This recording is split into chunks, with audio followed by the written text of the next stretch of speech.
Oke, untuk yang pertama, dalam dunia ekonomi kita telah mengenal istilah kapitalis, yang mana perekonomian berjalan secara liberal atau bebas sehingga dapat terjadi ketidakselarasan di dalamnya. Nah, akan tetapi ekonomi Islam itu berbeda.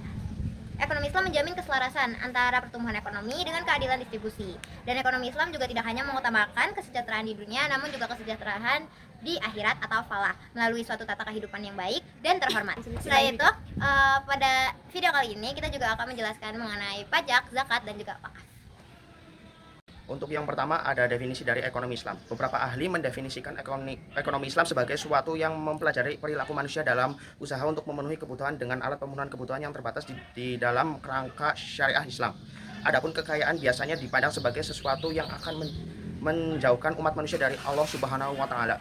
Namun Islam memandang aktivitas ekonomi secara positif dengan catatan cara memperoleh kekayaan tersebut sesuai dengan nilai-nilai Islam. Maka dapat disimpulkan ekonomi Islam adalah cara mempelajari perilaku manusia dalam usaha memenuhi kebutuhan dengan tetap menerapkan nilai-nilai Islam di dalamnya. Lalu ada fungsi dari ekonomi Islam, yaitu sebagai pedoman hidup, alternatif dalam sistem perekonomian, serta kebahagiaan dunia dan akhirat. Untuk topik yang kedua ada zakat. Zakat sendiri biasanya diartikan sebagai suci, jernih, bersih, berkah, berkembang, bertumbuh, dan terpuji.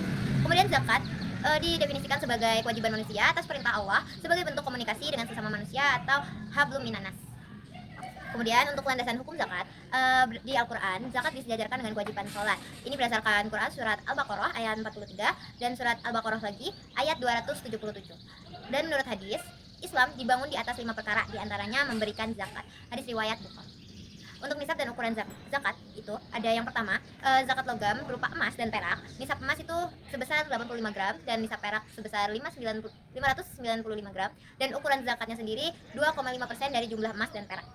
Kemudian yang kedua ada barang tambang dan barang peninggalan kuno. Ukuran zakatnya yaitu 2,5% menurut Syafi'iyah, Malikiyah, dan Hambali, atau 20% menurut Hanafiyah. Yang ketiga ada barang-barang dagangan. Menurut nisab mengikuti dalil dari hadis-hadis yang marfu dan mauquf, ukuran zakat adalah 2,5% dari nilai barang dagangan tersebut.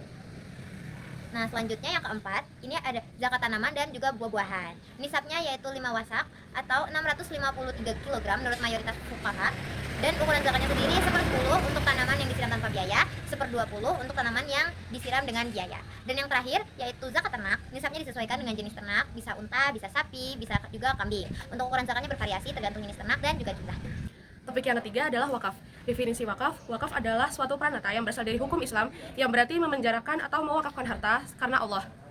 Dasar hukum wakaf yang pertama adalah surah Al-Baqarah ayat 267, yaitu hai orang-orang yang beriman, nafkahlah di jalan Allah sebagian dari hasil usahamu yang baik-baik.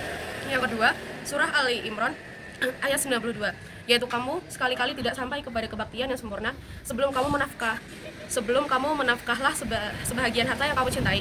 Yang ketiga, surah An-Nahl ayat 97, yaitu barang siapa yang mengerjakan amal soleh, baik laki-laki maupun perempuan dalam keadaan beriman, maka sesungguhnya akan kami berikan kepadanya kehidupan yang baik. Klasifikasi wakaf ada dua, yaitu wakaf ahli atau wakaf keluarga. Yang kedua, wakaf khairi atau wakaf umum. Wakaf ahli atau wakaf keluarga yaitu wakaf yang tujuan peruntukannya ditujukan kepada orang-orang tertentu saja atau di lingkungan keluarganya. Wakaf khairi atau wakaf hukum itu wakaf yang tujuan peruntukannya ditujukan untuk kepentingan umum atau orang banyak. Adapun kelebihan wakaf khairi yaitu pahalanya akan terus mengalir sampai pun bila wakif telah meninggal. Harta wakaf masih tetap dapat diambil manfaatnya. Yang kedua, dapat dinikmati hasilnya oleh masyarakat secara luas dan dapat merupakan salah satu sarana untuk menyelenggarakan kesejahteraan masyarakat. Dan yang keempat ada pajak. Dalam bahasa Arab, pajak disebut dengan istilah dari bah yang berarti mewajibkan, menetapkan, menentukan, membebankan. Ada dua fungsi, yaitu fungsi budgetair dan fungsi reguler. Yang pertama adalah fungsi budgetair sebagai sumber keuangan negara, pajak sebagai sumber penerimaan pemerintah untuk membiayai pengeluaran rutin dan pembangunan. Dan yang kedua, pengatur, pajak sebagai alat untuk mengatur atau melaksanakan kebijakan pemerintah dalam bidang sosial dan ekonomi. Hukum pajak dalam Islam ada dua pendapat, yaitu pendapat pertama, pajak yang diharamkan berdasarkan surat An-Nisa ayat 29 dan hadis yang menyatakan pelaku pajak diazab di neraka.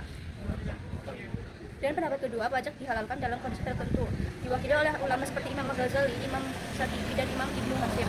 Mengambil pajak diperbolehkan jika negara sangat membutuhkan dana dan memenuhi beberapa syariah.